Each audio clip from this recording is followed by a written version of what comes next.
Welcome to the JAMODI podcast. We are all surrounded by amazing coaches and leaders. So let's get an inside look at not just what they do, but how they do what they do. After all, becoming the best versions of ourselves is JAMODI, just a matter of doing it. What role do analytics play with our style of play for you and your college? Yeah, I mean, we're big on points per possession, obviously points per shot.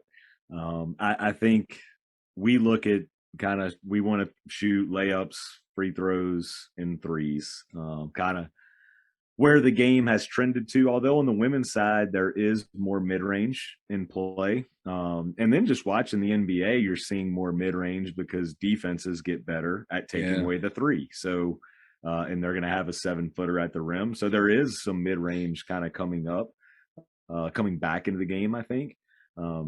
But we're always looking kind of through the same lens of shot selection, I think, is huge for us, like big advantage shots, small advantage shots, neutral shots. That's big for us. Explain those three. Yeah, so big advantage is more of like your wide open shot. You obviously want big advantage layups, wide open layups. You might only get 2 or 3 a game if you're lucky. So a lot of them are big advantage threes, and those are for us tend to be our stationary threes, catch and shoot, where when I start my shot, defense is more than an arm's length away.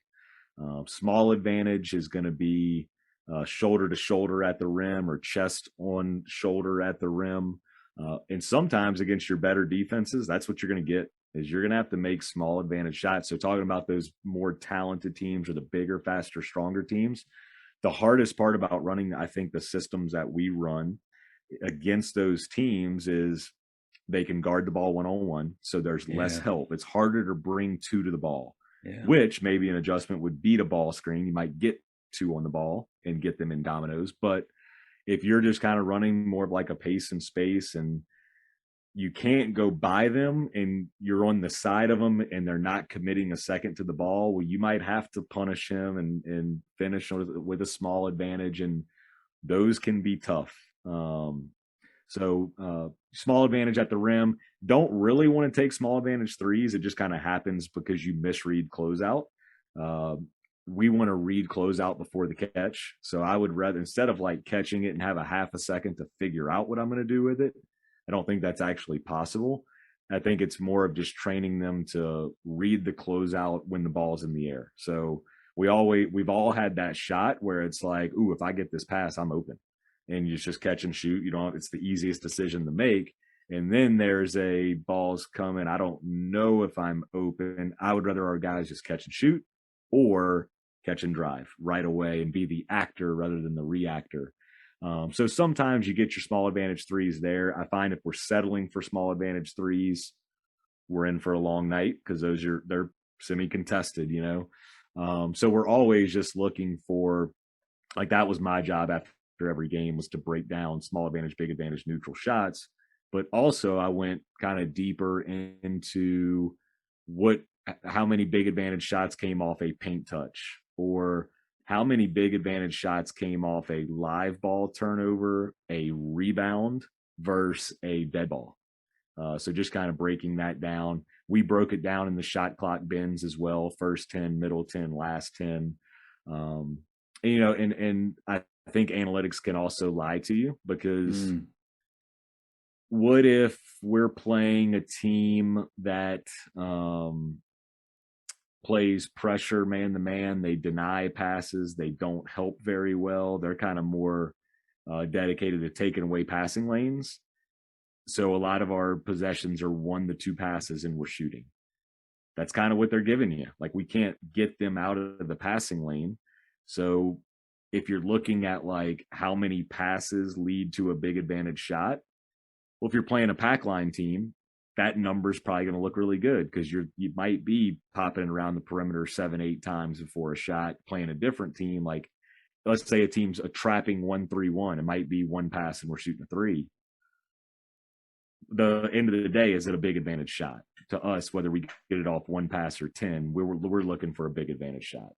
That's where I think a shift too in thinking is more passes don't always equal a higher value or percentage shot, a better shot.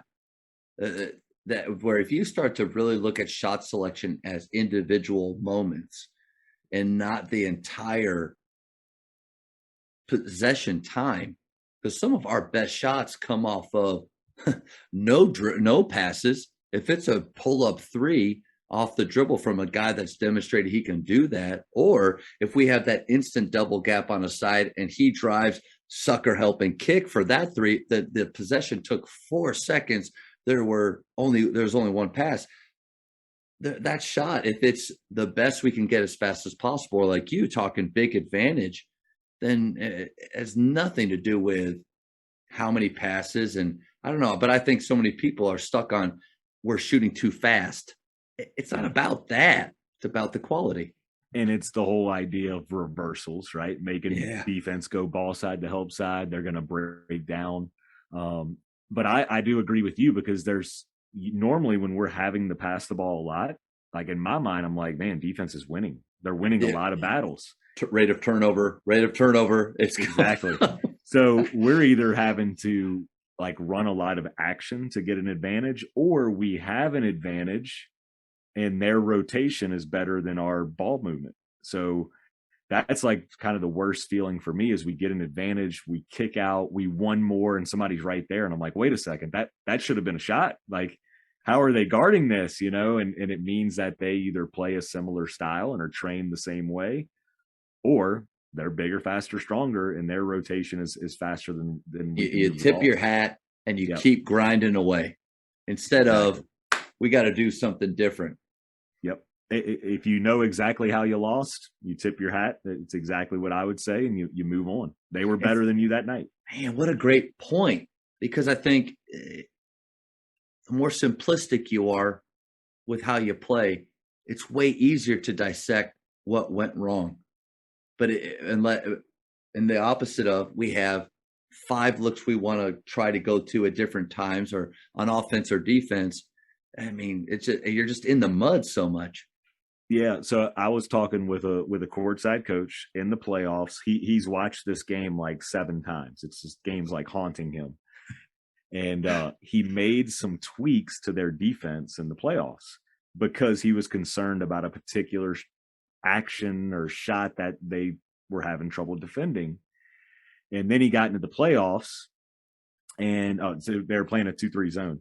Got into the playoffs, and they just got destroyed out of the short corner.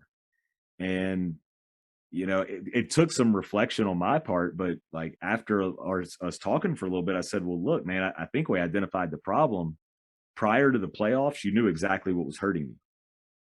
Going into the playoffs, you had no idea what was going to hurt you, because you made all these tweaks and you didn't know where your holes were, where your soft spot was, but you knew it all along. Like, that was just kind of what you were giving up. Maybe you should have just stayed the course, knowing if they can hit this particular shot, we might lose. But then you went into a playoff game not knowing how the heck you were going to lose.